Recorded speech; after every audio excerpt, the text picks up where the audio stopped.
So what's sad is the Republican establishment politicians, they have to draw back from him because his comments on women struck a chord with more Americans than his comments on Muslims, than his comments on African Americans and Hispanic and Latin Americans, specifically Mexicans. So now the Republican politicians, they have to draw back from him because they have to run re-elections too. And what's the easiest way to knock someone out of an election 4 years from now?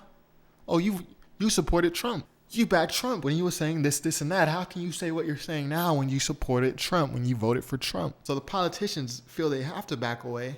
But the only problem with that is the voters aren't backing away, it seems like. Trump's support group seems to be stable. I don't see why the 13.3 million Republicans who voted for Trump in the primaries, after everything that he said, I don't see why suddenly they would draw back now. They would take support away from him now. Like, oh, that's too far.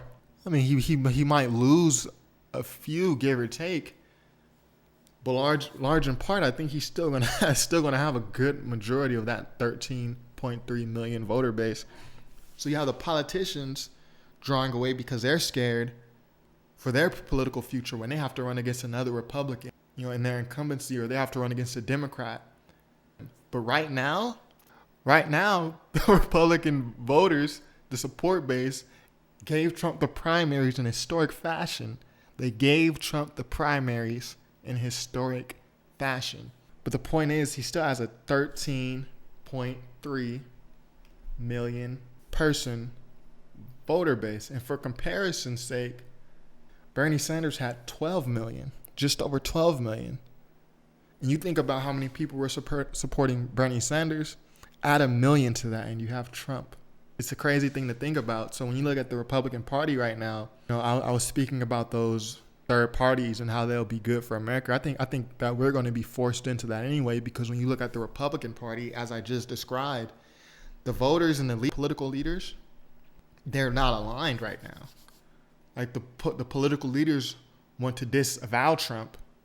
The voters have already given him historic numbers of votes. I don't see them moving away from him.